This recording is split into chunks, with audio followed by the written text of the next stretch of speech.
शाम का वक़्त था और हमारी ड्यूटियाँ ऑफ हो रही थी और एक बंदा आया हमारे पास भागता हुआ, चाचा हिदायतुल्लाह के वहाँ पे आग लग गई है फैक्ट्री के अंदर और काफ़ी धुआं ऊपर उठ रहा है और लोग उसके ऊपर वाले फ्लोर पे खड़े हुए चिल्ला रहे हैं कि हमें उतारो और हमें बचाओ। तो मैंने ऑपरेटर को कहा कि मैं जाता हूँ, चेक करता हूँ और जो भी गाड़ियाँ आएंगी अभी आपने मूव नहीं करवानी है, उनको रोकना है मेरे ऑर्डर तक। मैं वहाँ से निकला, वहाँ पर आया बल्दिया 2 नंबर पे, बिल्कुल करीब था और हम जो है ना वहाँ पर पहुँचे। वहाँ पहुँचने के बाद हमने देखा कि सब खिड़कियों से धुआं ही धुआं निकल रहा था।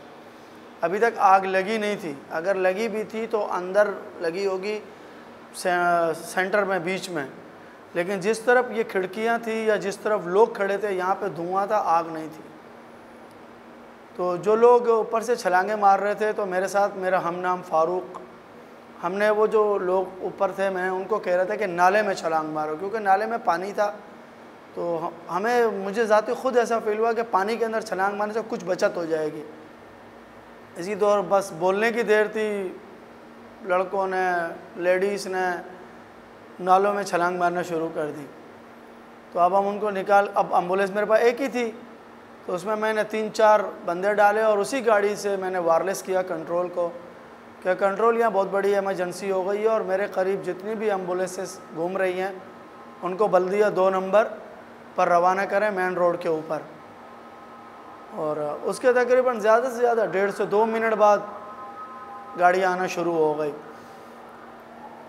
और उसके बाद फिर मैंने उनको शिफ्ट कराने के बाद फिर मैंने वायरलेस किया मरकज़ को कि फायर ब्रिगेड को इतला दें, क्योंकि फायर ब्रिगेड, ये लोग कह रहे हैं कि फायर ब्रिगेड आई नहीं और मैं पहुंचा हूं, अभी मुझे यहाँ पे 5 मिनट हो गए। आप अपने तौर पे फायर ब्रिगेड बल्दिया वाले को इतला दें कि यहाँ पे गाड़ियाँ मूव करवाएं। और उसके बाद लोगों ने छलांगे मारना शुरू कर दी। फिर वो लेडीज़ मर्द सबको हम निकाल के 10-12 चक्कर गाड़ियों ने लगाए मुर्शिद हॉस्पिटल के। और उसके बाद मुर्शिद में जगह फुल हो गई। उन्होंने कहा कि अभी जिसको भी लाओगे तो यहाँ मत लाना, सिविल की तरफ ले जाना। ये वो लोग हैं जो छत पे थे, छत के ऊपर थे। अंदर से तो कोई आदमी छलांग नहीं मार सकता था क्योंकि खिड़कियों पे जालियां लगी हुई थी, वो सिर्फ पकड़ के चिल्ला रहे थे। तो जब काफ़ी गाड़ियां बढ़ गई तो फिर मैंने कहा मैं अंदर जाता हूँ, अंदर जाके देखता हूँ कि अंदर से कोई ऐसा रास्ता बन जाए, बजाय ये जो लोग खिड़कियों पे खड़े हैं इनको हम बाहर निकाल सकें अंदर वाले रास्ते से। जब मैं अंदर घुसा हूँ मेन गेट से, तो जाहिर है चौकीदारों ने पहले तो बोला आप अंदर किधर जा रहे हैं, आग लग गई है, लोग बाहर भाग रहे हैं। मैंने कहा नहीं, मुझे अंदर जाने दो, हो सके रास्ता बन सके।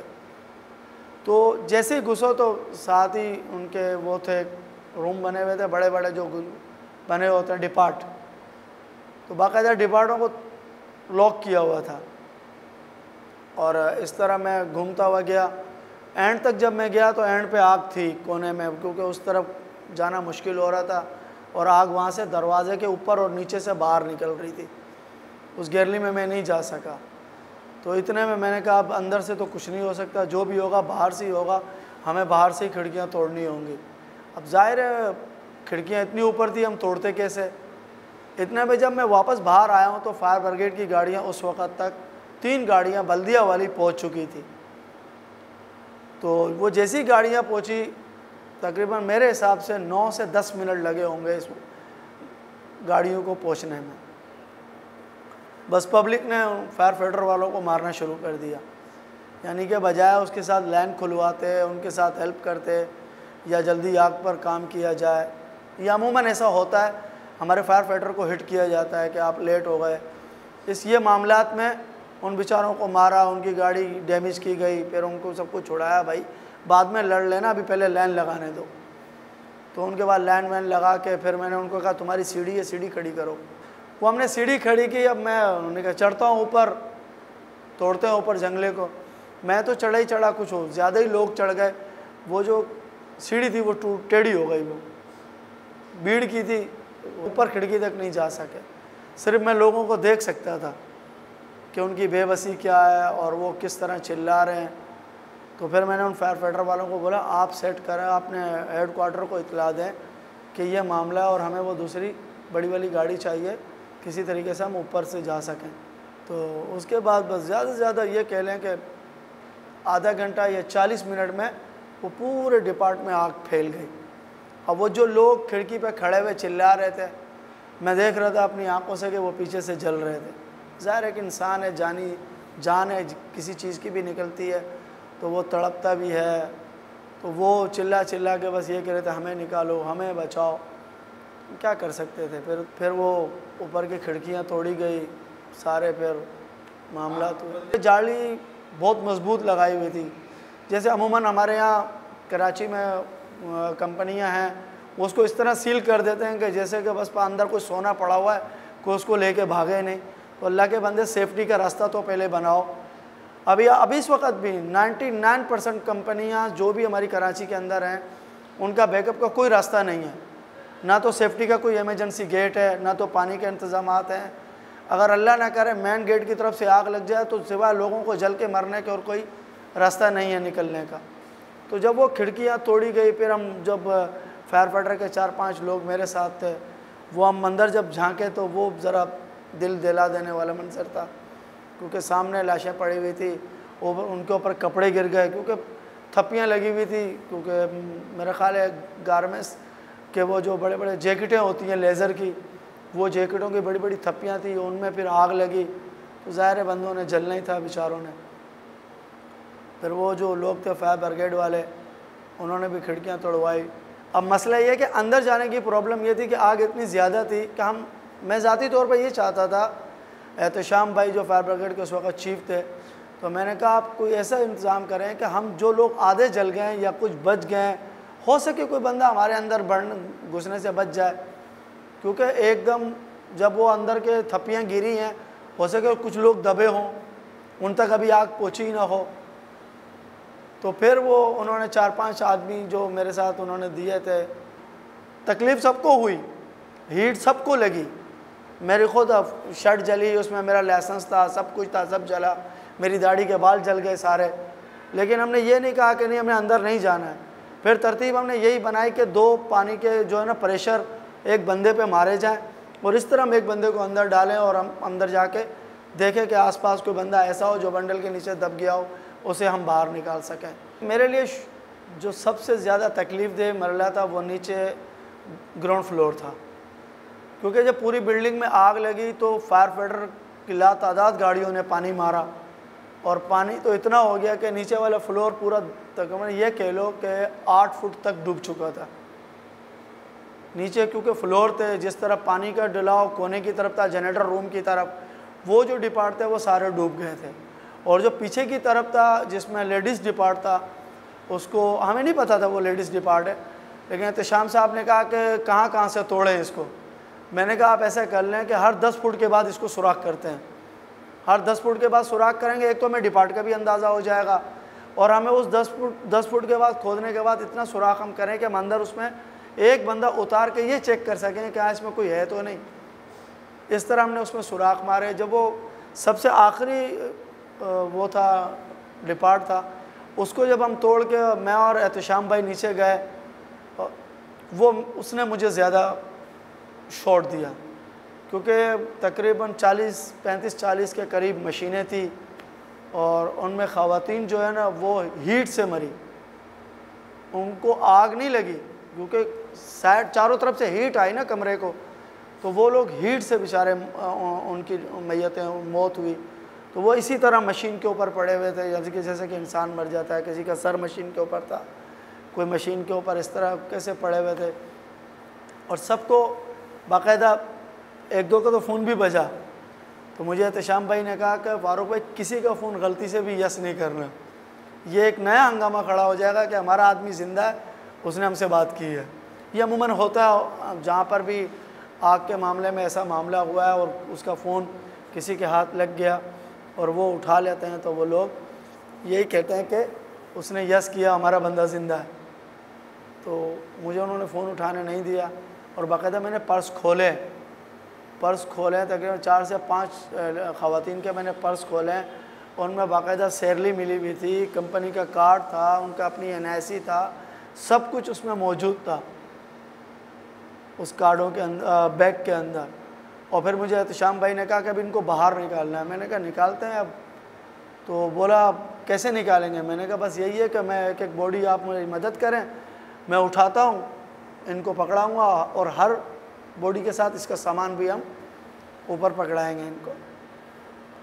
तो जब हमने बॉडियाँ इस तरह निकालना शुरू की तो फिर मैंने सारी चादरें मंगवाई, क्योंकि ज़ाहिर है लेडीज़ ज़ात है, इज़्ज़त और बेपर्दगी का भी ख्याल करना था। तो इस तरह हमने जब मैयतें ऊपर से पकड़ के बाहर इन्होंने रखना शुरू कर दी, सब सही था। मेरा दिल मुतमईन था कि इनकी शनाख्त आ गई है, चलो बाकियों की नहीं आई, ऊपर जो जल गए, जिनका कुछ भी नहीं मिला, तो कम से कम इन जो 40 लोग हैं इनकी तो शनाख्त होगी। तो जब सारा ग्राउंड हम क्लियर करके तकरीबन 2 घंटे या 2.5 घंटे बाद जब मैं ऊपर आया एहतशाम भाई के साथ, तो बाहर आते ही मुझे आमिर भाई और ये था फ़रोज़ अंकल थे और हक्का भाई, इन्होंने कहा कि यार यहाँ तो किसी की शनाख्त ही नहीं है। मैंने कहा कैसे नहीं है यार? मैंने एहतशाम भाई को मैंने कहा एहतशाम भाई आपने मुझे मना किया था, आपने ख़ुद देखा था, सब कुछ था। बोला बस फारूक भाई इस बात को यहीं ख़त्म कर दें, बाहर एक अंधेर नगरी लगी हुई है।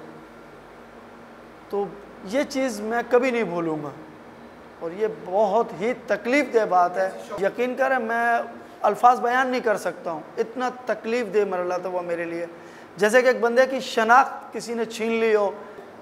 कभी खुश नहीं रह सकते ऐसे लोग, कभी भी। उनका ज़मीर अगर वो ज़िंदा है, मैं कलमा पढ़ के कहता हूँ कि वो उनका ज़मीर कभी भी उनको सुकून नसीब नहीं होने देगा।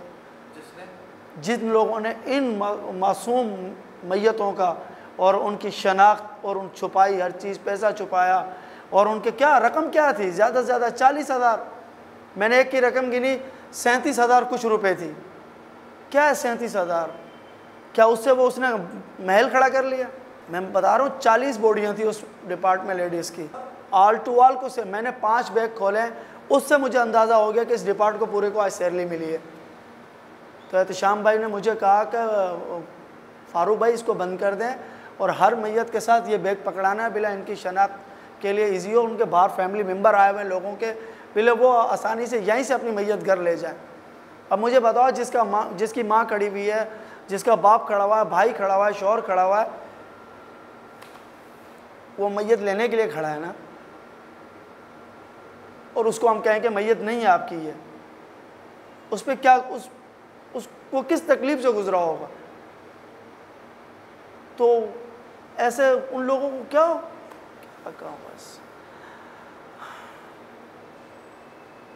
कभी ये लोग खुश नहीं रह सकते, सुकून नसीब नहीं होगा ऐसे लोगों को। अल्लाह पाक की पकड़ बहुत सख्त है, बहुत सख्त, और वो भी जले हुए मुर्दों का पैसा खा के। सिर्फ पैसा तो नहीं होगा, मकसद तो बहुत था। जिन्होंने लोग कह रहे हैं आग लग गई, मैं नहीं कहता हूँ कि आग लगी, ये पीछे बहुत बड़ी बात होगी या पीछे कोई मामलात होंगे, क्योंकि जब आग लगती है ना तो वो सारे रास्ते खुलते हैं। एक वो बंदा जल जाता है जो सोया हुआ रह गया, जो बीमार था, या वॉशरूम में रह गया, या स्टोर में रह गया, आगे सामान गिर गया, फंस के जल गया। जब हम दूसरे दिन ऊपर वाले फ्लोर पे गए, सबसे लास्ट वाले फ्लोर पे, तो सर्चिंग करनी होती है, क्योंकि एकदम भी हम क्लियरिंग किसी को नहीं दे सकते। तो मेरे साथ एहतशाम भाई थे, तो उन्होंने कहा कि अब इसको सर्चिंग कैसे, सर्चिंग काबल तो करना है। मैंने कहा बिल्कुल करना है। तो आखिरी फ्लोर में जब मैंने इंसानी खोपड़ियाँ देखी ना, मैं बैठ गया वहीं पे, कुछ भी नहीं। अब इस एक खोपड़ी से हम कैसे शनाख्त करेंगे कि ये सर किसका है?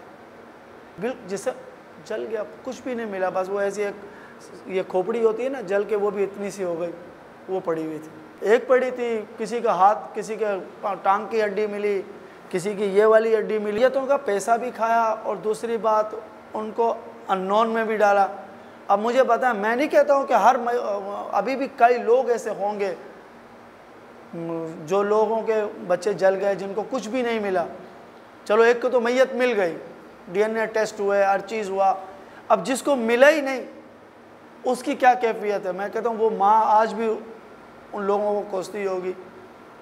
हो सके उसकी शनाख्त हो, सिर्फ पैसे के चक्कर में अननोन में चली गई बॉडी, बाद में पता चला कि इतनी पेमेंट हो रही है, वो भी बीच में शामिल हो गए, और जो हकीकत में जिनका दुख था, जिनका दर्द था, उनको आउट कर दिया गया। मैं नहीं कहता हूँ कि सबको पेमेंट हो गई होगी, या मैं नहीं कहता हूँ सब मैयत वालों को जो है ना इंसाफ मिला होगा। 2 साल तक लोग हमारे यहाँ सर्द खाने पे चक्कर लगाते रहे, यार हमें पर्चा दे दो, ये पर्चा दे दो, ये पर्चा दे दो। वो फाइलें ही हमने अलग रख ली।